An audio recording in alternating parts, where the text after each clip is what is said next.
Os países eles vão ter esses 90 dias, isso claro, se até amanhã o Trump não mudar novamente de opinião e não decidir que, na verdade, não vai mais ter esse intervalo de 90 dias, né? Tudo que a gente disser nesse programa agora tem uma validade de até 24 horas, que depende de quanto tempo o Trump vai demorar para mudar de opinião.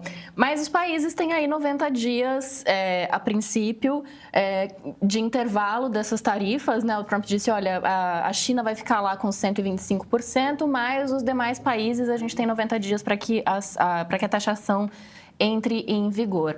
E aí eu achei curioso isso que você colocou agora sobre o multilateralismo e essa resposta do Lula, porque me parece que tendo um interlocutor com o qual as pessoas são obrigadas a se sentar para negociar, como disse a Carol, mas que não é um interlocutor confiável, talvez os outros países passassem a preferir... Claro que a gente está falando dos Estados Unidos, é uma economia, a maior economia do mundo, então não dá para a gente simplesmente ignorar a economia americana, mas me fez pensar que talvez os países preferissem se organizar com interlocutores que não são tão imprevisíveis assim ou tão intempestivos assim, ou que não estão fazendo apostas, né, no mercado financeiro. Você acha que dentro desse intervalo isso pode acontecer e isso não seria uma forma de não acabar com o multilateralismo? Então, esse é um ponto interessante, né? Porque repare bem nesse ponto que você mencionou. A gente está chamando o Trump de apostador, especulador, enfim, alguém que está jogando com as posições. A nossa audiência está mandando aqui, o Rony Clay disse o seguinte, não é Trumbic, é Trumpic. Trumbic, pode ser o Trumbic.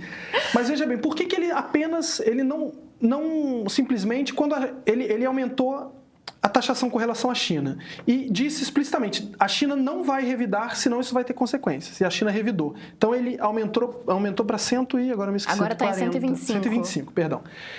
Mas por que ele não fez só isso? Ele também diminuiu a taxação com os outros países. Porque ele vai dar 90 dias para ver quais são as consequências disso, não só para a relação comercial Brasil e China, mas para a relação comercial dos outros países Estados Unidos e China, mas a relação comercial dos outros países com os Estados Unidos e com a China.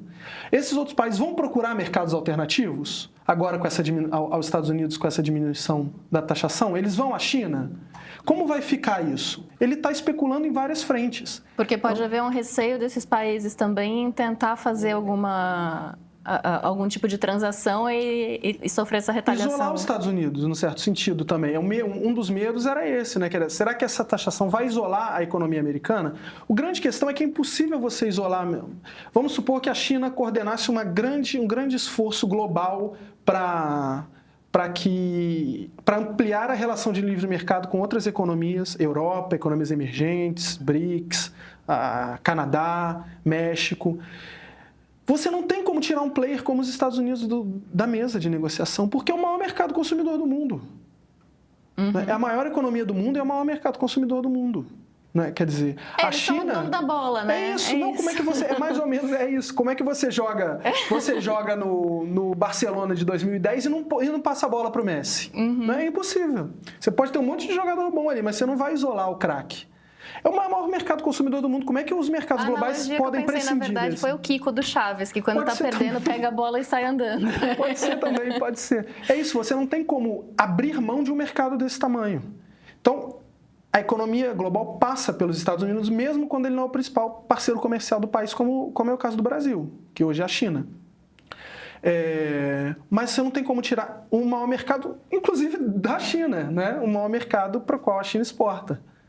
O Diego diz aqui, ou seja, o mercado especulativo americano virou um jogo do tigrinho. Quem faz o jogo é o presidente e o amigo dele, sem pudor algum, é isso? É isso.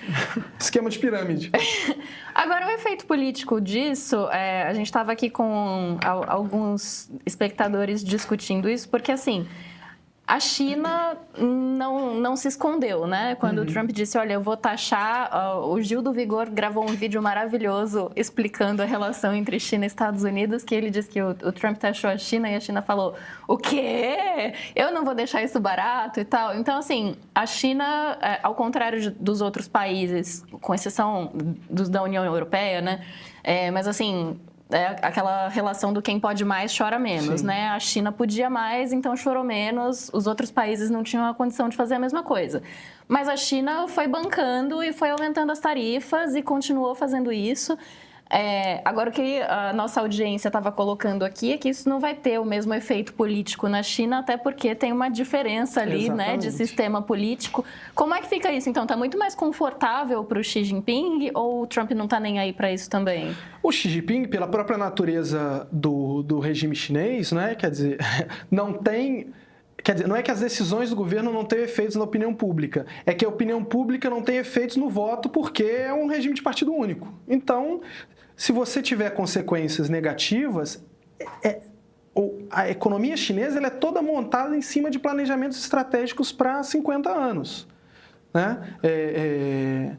Então, isso tem um efeito, vai ter um efeito, isso vai diminuir o crescimento, pode diminuir o crescimento econômico chinês, porque você perde um mercado externo considerável, né? Vai diminuir as exportações para os Estados Unidos. Isso pode ter impactos grandes no crescimento econômico chinês e no projeto político-econômico da China. Só que o Xi Jinping está fazendo primeiro, mostrar que ele não vai recuar. Ele também está jogando, é óbvio, né? Não é à toa que o Trump disse. É como se fosse um jogo de xadrez entre dois adversários que se respeitam mutuamente, digamos assim, né? Então, nós não vamos recuar, mas nós vamos pressionar para obrigar a uma negociação, que os dois recuem, que foi o que aconteceu. Foi menos espetaculoso, mas isso aconteceu no primeiro mandato do Trump. Isso aconteceu, né? O Trump, não tão intensamente, mas estabeleceu taxação, não essa taxação global, mas uma taxação por uma série de produtos específicos que são produzidos também nos Estados Unidos. Ele né? chegou a anunciar até para o Brasil e recuou, né? Sim. E aí o Xi Jinping também retaliou, mas aí eles negociaram, a coisa arrefeceu. E aí logo veio a pandemia e a pandemia passou a pautar a política de todos os países, né? Mas é isso, a China, em resumo, né, para responder a sua pergunta, o impacto dessa aposta na política interna chinesa é muito diluído porque, enfim, precisaria haver um colapso social para que aquilo tivesse um efeito sobre o regime de partido único. É um regime de partido único, enfim, não vai ter dali a 4 anos ou a 3 anos e 9 meses ou 3 anos e 6 meses, você não vai ter uma eleição que o Xi Jinping pode perder porque ele virou um presidente impopular. E nem vai ter as midterms que o Trump tem no ano que vem, né? Então... não precisa ter maioria no Congresso. Porque o Congresso... A Maria Paula, nossa diretora, acabou de me mandar aqui a informação também de que houve um novo esclarecimento sobre... Tá vendo como as coisas só têm 24 horas de validade? Agora nem isso. A gente começou o programa meio-dia 15, meio-dia 55 já tem uma novidade. A Casa Branca esclareceu que a tarifa sobre a China não vai ficar em 125%, mas em 145%, porque a tarifa recíproca, como eles chamam, de 125%, que foi anunciada ontem, ela vai se somar à tarifa que já tinha sido anunciada para a China de 20%, então vamos a 145%, pelo menos até agora. Vamos esperar até amanhã, né? Agora, aqui no Brasil, aliás, deixa eu dar mais uma explicação aqui. A gente começou o programa com a Flávia Tavares anunciando que estava começando uma chuva em São Paulo, que ela estava recebendo ali o alerta da Defesa Civil e que ela poderia cair a qualquer momento por falta de energia elétrica. Então, aconteceu, gente. Daqui a pouco ela volta ou não. A gente está esperando ver o que vai acontecer no nosso estúdio em São Paulo, porque é isso, choveu, acabou a luz lá. Então, daqui a pouquinho, Flávia e Carol voltam a conversar com a gente. Agora, a gente teve um movimento causado por essa guerra tarifária aqui no Brasil, que foi muito interessante, que fazia muito tempo que eu não via governo e oposição votando juntos um projeto, né, que foi o da reciprocidade, né? E havia também alguns analistas políticos estavam trazendo isso, o Christian Lynch trouxe isso também. O agro brasileiro é um grande exportador para os Estados Unidos, para a China também, né? Mas foi um setor da nossa economia que ficou chateado com as tarifas e que é um setor muito bolsonarista que anda abraçadinho com o Trump, né? O Eduardo Bolsonaro está lá fazendo aquela campanha dizendo que ele está sendo perseguido aqui no Brasil e que lá é que existe liberdade, enfim, fazendo 1000 elogios ao Trump. aqui no Brasil, o Jair Bolsonaro faz a mesma coisa, o Tarcísio, que é um provável candidato que vai ter a bênção do Bolsonaro na eleição de 2026, também elogiando o Trump, e o agro olhando para isso já com algumas restrições, né? Porque o que tem para acontecer aqui no Brasil a partir disso, agora que...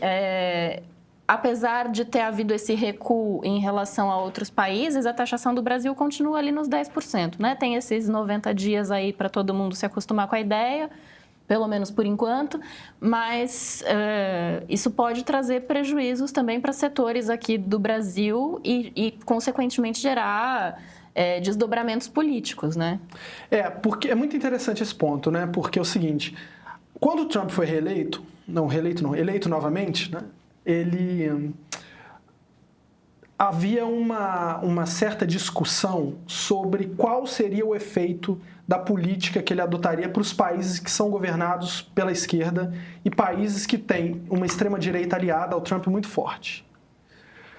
Até agora, ele não utilizou essa política tarifária para fazer um boicote, digamos assim, para dificultar a vida, no caso brasileiro, né? Porque inclusive surpreendeu com uma tarifa abaixo do que muita gente esperava.